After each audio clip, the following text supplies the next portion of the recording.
Good morning everyone. मैं अनिल नायक मोहर देवी Tapadia girls college के इस यूट्यूब चैनल में आपका बहुत बहुत स्वागत करता हूं। आज का जो हमारा टॉपिक है वो है रिटर्न्स ऑफ स्केल यानी पैमाने के प्रतिफल। ठीक है, तो करते हैं हमारे टॉपिक को स्टार्ट। पैमाने के प्रतिफल आपने उत्पत्ति राशि नियम के बारे में पढ़ा होगा, उत्पत्ति के नियमों के बारे में पढ़ा होगा, जो सभी के सभी किसमें थे, अल्पकाल में लागू होते हैं। ठीक है, उत्पत्ति के जो नियम थे और जो पैमाने के जो ये प्रतिफल है, ठीक है, पैमाने के प्रतिफलों का संबंध केवल दीर्घकाल से होता है। ठीक है, तो इसलिए जो उत्पत्ति के नियम और ये पैमाने के प्रतिफल दोनों में लगभग सेम सा ही लगता है ये, लेकिन थोड़ा बहुत अंतर है। ठीक है, तो इसको उसका दूसरा नाम है दीर्घकाल में उत्पादन फलन। दीर्घकाल में उत्पादन फलन। अल्पकाल में भी उत्पादन फलन था, दीर्घकाल में भी था, लेकिन अल्पकाल में तो हम कहते हैं कि उत्पत्ति के नियम पढ़े थे, लेकिन इसमें कहते हैं कि हमने पैमाने के प्रतिफल पढ़े। तो इसलिए थोड़ा सा ये माइनर सा डिफरेंस है कि उत्पत्ति के साधनों के बारे में हम जब बात करते हैं या उत्पत्ति के नियमों के बारे में बात करते हैं तो उत्पत्ति के साधनों में थोड़ा चेंजेस होता है। आगे हम डिस्कस करेंगे सभी पे। तो जो उत्पत्ति के जो नियम थे, ठीक है, वो अल्पकाल से रिलेटेड थे, तो उनके जो नियम अलग थे, उत्पत्ति वृद्धि नियम, समता नियम और ह्रास नियम। लेकिन जो पैमाने के प्रतिफल है, इनका संबंध किससे होता है? इनका संबंध दीर्घकाल से होता है। ठीक है, यानी लॉन्ग रन से, दीर्घकाल से, और इसलिए इसका नाम क्या पड़ा है? दीर्घकाल में उत्पादन फलन। अल्पकाल में उत्पादन फलन किसमें पढ़ते हैं? उत्पत्ति के नियमों में, और दीर्घकाल में उत्पादन फलन है वो हम पैमाने के प्रतिफलों के रूप में समझते हैं और इसके रूप में हम पढ़ते हैं इनको। तो ये थोड़ा सा अंतर है इनमें कि अल्पकाल है तो उत्पत्ति के नियम और दीर्घकाल है तो पैमाने के प्रतिफल है। अब थोड़ा सा अंतर होता है कि अल्पकाल में जब उत्पत्ति के नियम में हम क्या कर सकते हैं? परिवर्तन उत्पत्ति के किसी एक साधन में, ठीक है, या उत्पत्ति के कुछ साधनों को स्थिर और कुछ को परिवर्तनशील मानते हैं, ठीक है। लेकिन दीर्घकाल में क्या होता है कि उत्पत्ति के जो सभी साधन हैं उनमें हम आसानी से परिवर्तन कर सकते हैं, क्योंकि समयावधि भी बहुत ज्यादा होती है।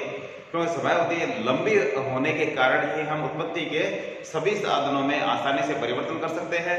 तो ये थोड़ा सा डिफरेंस है कि अल्पकाल में हम उत्पत्ति के सभी साधनों में एक साथ परिवर्तन नहीं कर सकते, जबकि दीर्घकाल में उत्पत्ति के सभी साधनों में हम एक साथ परिवर्तन कर सकते हैं।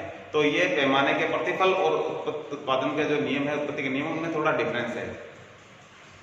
तो दीर्घकाल में हम उत्पत्ति के साधनों में परिवर्तन कैसे कर लेते हैं? क्योंकि दीर्घकाल में समयावधि इतनी लंबी होती है कि हम अपने उत्पत्ति के साधनों में आसानी से परिवर्तन कर सकते हैं। जब हम अपने उत्पत्ति के साधनों में एक साथ परिवर्तन करते हैं तो हमारा क्या है? उत्पादन हमें अलग अलग प्रकार के देखने को मिलता है। ठीक है, यदि उत्पादन जिस मात्रा में हमने हमारे उत्पत्ति के साधन लगाए हैं, ठीक है, तो उसी के समानुपात में यदि मिल रहे हैं तो समतामान प्रतिफल प्राप्त हो जाते हैं, और यदि घटती हुई दर से प्राप्त हो तो ह्रासमान प्रतिफल प्राप्त हो जाते हैं, और यदि बढ़ती हुई दर से प्राप्त होता है तो हमें ये वृद्धिमान प्रतिफल प्राप्त हो जाते हैं। तो इस प्रकार के पैमाने के प्रतिफल हम तीन प्रकार से अध्ययन करते हैं इनका। ठीक है, तो सबसे पहला है पैमाने के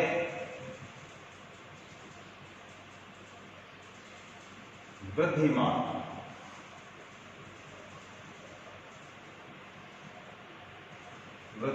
प्रतिफल, इनको वर्धमान प्रतिफल भी कहते हैं। दूसरा है पैमाने के ह्रासमान प्रतिफल। तीसरा है पैमाने के समतामान प्रतिफल। ठीक है, तो ये तीन प्रकार के जो मुख्य रूप से पैमाने के जो प्रतिफल होते हैं, अब हम वन बाय वन सभी की डिटेल से स्टडी करेंगे। सबसे पहले हमने लिया है पैमाने के वृद्धिमान। पैमाने के यानी बढ़ते हुए प्रतिफल भी कहते हैं इनको, वर्धमान प्रतिफल भी कहते हैं इनको, और वृद्धिमान प्रतिफल भी कहते हैं। क्या होता है इसका सिंपल सा अर्थ कि हम दीर्घकाल में उत्पत्ति के सभी साधनों में हम एक साथ समान अनुपात में जैसे जैसे हम इसमें परिवर्तन करते हैं, परिवर्तन मतलब इनको बढ़ाते हैं, तो हमें उत्पादन भी यानी सीमांत उत्पादन भी बढ़ती हुई दर से प्राप्त होता है। ठीक है, हम क्या करते हैं? उत्पत्ति के सभी साधनों में एक समान अनुपात में जैसे जैसे वृद्धि करते हैं तो हमारा सीमांत उत्पादन हमें कैसा मिलता है? बढ़ती हुई दर से मिलता है, और इसी को हम क्या कहते हैं? पैमाने के वृद्धिमान प्रतिफल की स्थिति कहते हैं। तो उत्पत्ति के सभी साधनों में एक साथ समान अनुपात में वृद्धि, तो उत्पादन कैसा मिला? बढ़ता हुआ। वो भी कौन सा? सीमांत उत्पादन। सीमांत उत्पादन से ही पता चलता है कि पैमाने के वृद्धिमान या समतामान या ह्रासमान प्रतिफल की स्थिति है, क्योंकि कुल उत्पादन तो बढ़ता ही आएगा, ठीक है, तीनों ही कंडीशन में, तो केवल सीमांत से ही पता चलता है। तो अब हम एक तालिका बनाते हैं जिससे आपको पता चलेगा कि किस तरीके से पैमाने के वृद्धिमान प्रतिफल की स्थिति है। तो उत्पत्ति के मैं साधनों के नाम लिख लेता हूँ यहाँ। लेबर प्लस कैपिटल, श्रम और पूंजी मैंने नाम लिया है, लेबर और कैपिटल। ये यहाँ एमपी सीमांत उत्पादन, ये है टीपी टोटल प्रोडक्शन। ये सीमांत उत्पादन है और ये कुल उत्पादन है, ठीक है। यहाँ 1 + 1 लिखता हूँ, 2 + 2 लिखता हूँ, 3 + 3 लिखता हूँ, 4 + 4 लिखता हूँ। मैं 4 आंकड़े लेता हूँ इसके, ठीक है, उत्पत्ति के साधन ले लिया मैं, ठीक है। तो सीमांत उत्पादन कैसा मिलेगा हमें? बढ़ती हुई दर से। तो कैसा लिखते हैं इनको? पहले 100, फिर लिख देते हैं 200, फिर लिख देते हैं 300, फिर लिख देते हैं 400। सीमांत उत्पादन में कैसा मिल रहा है? बढ़ता हुआ। ये जैसे से इकाइयां बढ़ रही है, ये भी बढ़ रहा है। टोटल प्रोडक्शन कैसे आता है? पहले 100 का 100 लिखेंगे, ये इनका सभी का टोटल करता हुआ चलता है। 100 और 200 हो गए 300, 300 और 300 हो गए हैं 600, 600 400 हो गए ये 1000। तो आपने देखा कि सीमांत उत्पादन तो बढ़ रहा है लेकिन टोटल प्रोडक्शन भी बढ़ रहा है, ठीक है। तो मैंने भी बताया कि टोटल प्रोडक्शन तीनों में बढ़ता हुआ आएगा, ठीक है। सीमांत से ही पता चलता है कि क्या कंडीशन है, कौन से पैमाने के प्रतिकूल की स्थिति है। तो ये इस तरीके से है। अब हम क्या करते हैं? डायग्राम के द्वारा इसको शो करते हैं। तालिका से आप बता सकते हो कि जैसे जैसे श्रम और पूंजी की मात्रा में जैसे जैसे वृद्धि होती है तो सीमांत उत्पादन कैसा मिलता है? बढ़ती दर से मिलता है, यानी बढ़ रहा है। यदि 1 लगाते हैं साहब तो ये 100 है, यदि 3 हो गए तो 300 हो गया, 4 तो 400 हो गया। इस तरीके से ना मतलब बढ़ रहा है। इन सभी को हम टोटल कर लेते हैं तो ये टोटल करता हुआ चलता है जो टोटल प्रोडक्शन है। तो इस तरीके से ये पैमाने के प्रतिफल की स्थिति होती है। अब हम इसको एक डायग्राम के रूप में इसको शो करते हैं कि डायग्राम कैसे बनाते हैं इसका। तो वो देखिए आप, सबसे पहले क्या कहते हैं? OX और OY। सबसे हम पहले OX और OY कहते हैं, ठीक है।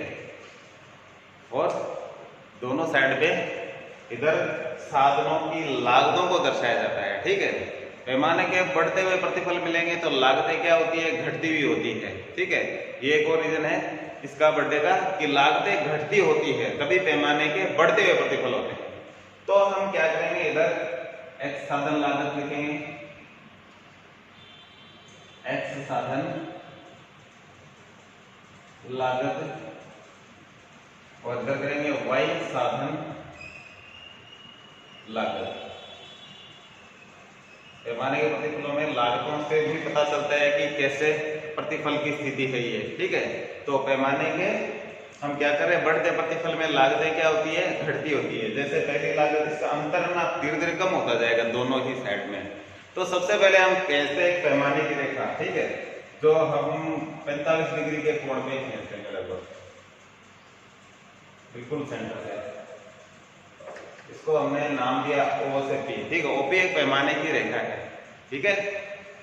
अब हम क्या करते हैं? लागतों को दर्शाने वाली चीजें यहाँ शो कर लाएंगे। अब आपको इसमें पता चलेगा कि धीरे धीरे लागतें हैं जो क्या हो रही है?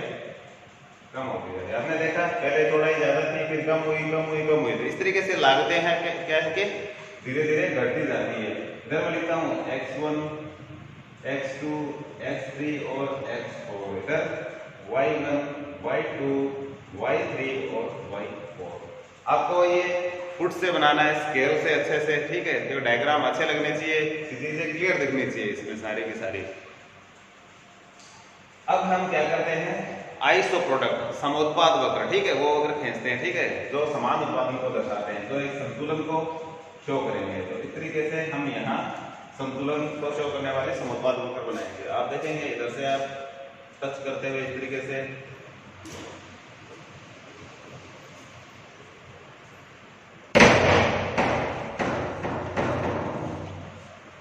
इस तरीके से समोत्पाद वक्र है जो बनाएंगे। इनको बोलते हैं IP, iso product. IP1, IP2, IP3, IP4।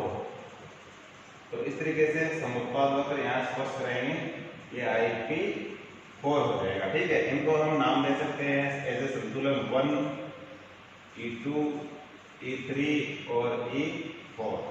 ठीक है, तो इस तरीके से हम क्या देखते हैं कि लगातार लागतें घटती है, उत्पादन हमारा जो, इसमें कहीं उत्पादन नहीं दिखेगा आपको। ठीक है, उत्पादन के रूप में हम ये आइसो प्रोडक्ट बनाते हैं। ठीक है, जो ये 1 नंबर है तो सबसे पहले हमने बनाया है, ये क्या बताता है कि ये उत्पादन यहाँ 100 हो रहा है, यहाँ 200 हो रहा है, यहाँ 300 हो रहा है, यहाँ 400 हो रहा है। ठीक है, तो इस तरीके से यदि पैमाने की रेखा हमारी बदल भी जाए, ठीक है, पैमाने की रेखा आगे पीछे कर दे तो भी प्रोडक्शन पे कोई फर्क नहीं पड़ेगा। मैं करके दिखाता हूँ इसमें आपको। इस तरीके से हमने क्या किया, हमारे पैमाने की रेखा OP1 खींच दी, यहाँ से हमने पैमाने की हमारी जो रेखा है वो OP2 खींच दी है। अब ये OP1 और 2 पैमाने की रेखा भी खींच दी है। ठीक है, फिर भी हमारे प्रोडक्शन पे कोई फर्क नहीं पड़ेगा। जैसे ये यहाँ टच कर रहा है नई पैमाने की रेखा है ना, IP को यहाँ टच कर रही है, क्योंकि IP के किसी भी बिंदु पे 100 का ही उत्पादन हो रहा है, चाहे यहाँ यहाँ यहाँ हर जगह इस लाइन पे 100 का ही है। ये ऊपर वाले 2 पे 200 का है, तो किसी भी जगह टच करेगी ना, जो ये पैमाने की रेखा हमने डैश करके बनाई है, तो कहने मतलब कहीं भी टच कर जाए प्रोडक्शन सेम ही रहना है। तो इसलिए पैमाने की रेखाएं बदलने पर भी उत्पादन कैसा मिलेगा, हमें वैसा ही मिलेगा। ठीक है, बढ़ती उधर से मिल रहा है तो सेम ही। तो पता किससे चलता है कि हमारा जो ये उत्पादन बढ़ रहा है, तो ये तो IP हमने बढ़ते हुए लिख दिए यहाँ। ठीक, इनसे पता चल रहा है। और क्लियर चीज ये है कि लागतें, यहाँ लागतों से पता चलेगा, पहले लागत ज्यादा थी, OX1 थी, फिर ये कम होगी, फिर ये कम हुई, फिर इस तरीके से कम होती जाती है। इसकी जो दूरी है ये धीरे धीरे कम कर रही है, लागतें हैं, तो लागतें कम होती है तो हमारा जो प्रोडक्शन कैसा मिलेगा, हमें बढ़ती हुई दर से मिलेगा। तो इससे पता चलता है कि लागत, ये जो पैमाने का जो हमारा है वो कैसा प्रतिफल मिल रहा है, बढ़ता हुआ या ठीक है वर्धमान या वृद्धिमान प्रतिफल मिल रहा है। ठीक है, तो इस कंडीशन में लागत की भी स्थिति हम इसमें शो करेंगे। तो मैं यहाँ लागत का डायग्राम बना के दिखाता हूँ आपको। लागतें कौन सी होती है दीर्घकाल में, दीर्घकाल में लिखेंगे लागतों के बारे में, इधर लिखेंगे उत्पादन और इधर लागत। ठीक है, तो अब जो 2 लागतें थी, ठीक है, तो सामने निर्धारण में काम आती है। ठीक है, एवरेज कॉस्ट और मार्जिनल कॉस्ट, SC&NC। तो ये लागतें क्या होती है, घटती हुई, उत्पादन बढ़ रहा है, लागतें क्या हो रही है, घट रही है। तो इनको किस तरीके से लिखते हैं, इस तरीके से लिखते हैं इनको, नीचे की ओर। अब ये कौन सी नीचे होती है, कौन सी ऊपर होगी, ये इसका और मैं बता दूं कि मार्जिनल कॉस्ट एवरेज कॉस्ट को उसके न्यूनतम बिंदु से काटती ऊपर की ओर जाती है। ठीक है, आप देखेंगे ध्यान से, हमने सबसे पहले ऐसी बनाई, अब हमने मार्जिनल कॉस्ट इसका न्यूनतम बिंदु से, एक बीच का न्यूनतम बिंदु नहीं, यहाँ ये गिर रही इसके यहाँ न्यूनतम बिंदु है, ये मार्जिनल कॉस्ट है। अब देखो ऊपर की ओर बढ़ रही है तो मार्जिनल कॉस्ट तो ऊपर होती है, ये एवरेज कॉस्ट नीचे होती है। लेकिन नीचे की साइड में उल्टा देखेंगे तो मार्जिनल कॉस्ट तो ये नीचे है, एवरेज कॉस्ट ऊपर है। तो ये इसी तरीके से नीचे की ओर होगी, तो जो नीचे है वो तो होगी मार्जिनल कॉस्ट और ऊपर होगी वो एवरेज कॉस्ट होगी। तो इस तरीके से आप पता लगा सकते हो, इनके बीच में संबंध होता है। ठीक है, कि ये पहले से कम होती है, न्यूनतम बिंदु पे काटती है, यानी ऐसे से मार्जिनल कॉस्ट पहले कम होती है, फिर न्यूनतम बिंदु पे काटती है, फिर तेजी से बढ़ती है। तो आप देख के पता कर सकते हो, ये नियम याद रखोगे तो कोई दिक्कत नहीं होगी, कौन सी ऊपर आएगी कौन सी नीचे आएगी, आप आराम से इसका फैसला ले सकते हैं, डिसीजन ले सकते हैं। ठीक है, तो ये आपको ध्यान रखना होता है। तो ओके, तो ये लागतें क्या होती है, दोनों घटती होती है इस तरीके से।